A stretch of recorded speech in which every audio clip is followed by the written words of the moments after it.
ಒಬ್ಬ ಜ್ಯೋತಿಷ್ಯ ಹತ್ರ ಭಾಳ ಸಮಸ್ಯೆ ಆಗೈತ್ರಿ ಮನ್ಯಾಗ. ಏನು ಸಮಸ್ಯೆ ಆಗೈತಿ? ಒಟ್ಟ ನಮ್ಮ ಮನೆಯವ್ರಿಗೆ ನಮಗೆ ಹೊಂದಿಕಿಲ್ಲ. ಅಲ್ಲಿ ಏನು ಸಮಸ್ಯೆ ಹೊಂದಿಕಿಲ್ಲ ಅಂದ್ರೆ ಏನಾಗೈತಿ? ಅವ್ರು ಏನು ಅಡಿಗೆ ಮಾಡ್ತಾರ ಒಟ್ಟು ಸ್ವಾದ ಇಲ್ಲ ಅದ್ರಾಗ ನನಗೆ. ಅಲ್ಲೋ ಜ್ಯೋತಿಷ್ಯದಾಗ ಏನರ ಹೇಳ್ಬೋದು, ನಿನ್ನ ಸಮಸ್ಯೆನೂ ನಮ್ಮ ಮನೆಗೆ ಹೋಯ್ತಿದ್ದು ಸಮಸ್ಯೆ ಅಂದ. ಸೇಮ್ ಪ್ರಾಬ್ಲಮ್ ಅಲ್ಲಿ ನಮ್ಮ ಮನ್ಯಾಗೂ ಹಿಂಗಾಯ್ತು. ಇದಕ್ಕೆ ಜ್ಯೋತಿಷ್ಯದಾಗ ಏನು ಹೇಳಕ್ ಬರೋದಿಲ್ಲ ಅಂದ್ರೆ ಅವ್ರ ಜ್ಯೋತಿಷ್ ಅಲ್ರಿ. ಮತ್ತೆ ಏನು ಹೇಳ್ಬೇಕು ಇದಕ್ಕೆ? ಒಟ್ಟು ಅವ್ರು ಏನು ಸ್ವಾದನ ಇರೋದಿಲ್ಲ ಅದ್ರಾಗ. ಏನು ಮಾಡ್ಬೇಕು ತಮ್ಮ? ಇದಕ್ಕೇನೂ ಇಲ್ಲ. ಜ್ಯೋತಿಷ್ಯದಾಗಂತೂ ಇದು ಕೂತ್ರಿಲ್ಲ.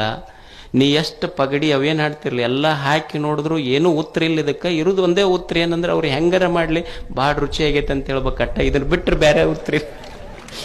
ಅವ್ರು ಏನಾರ ಕುದಿಸ್ಲಿ ಹೇಳ್ಬೇಕು ಚಂದ ಭಾಳ ರುಚಿ ಆಗೈತೆ ಅಂತ ಹೇಳ್ಬೇಕು. ಇದು ತಲೆಯಾಗಿತ್ತ ಅದ ಇಟ್ಕೊಂಡು ಬಂತು ಮನೆಗೆ. ಅವ್ರು ಅವತ್ತು ಹೋಳಿಗೆ ನೀಡಿದ್ರು ಇದಕ್ಕೆ. ಉಂಡವನ ಒಂದು ತುತ್ತು ಉಂಡಂದ ಇಂಥ ರುಚಿ ಹೋಳಿಗೆ ಎಂದೂ ಉಂಡಿಲ್ಲ ಅಂದ. ಕೊಟ್ಲು ಏಟೊಂದು 20 ವರ್ಷ ಮಾಡಿ ಹಾಕಿ ನೀವು ಒಮ್ಮೆ ರುಚಿ ಅಂದಿಲ್ಲ. ಇವತ್ತು ಮಗ್ಗಲ ಮನೆಯಕ್ಕೆ ಹೋಳಿಗೆ ಮಾಡಿ ಕೊಟ್ಟದಕ್ಕೆ ಎಷ್ಟು ರುಚಿ ಆತ.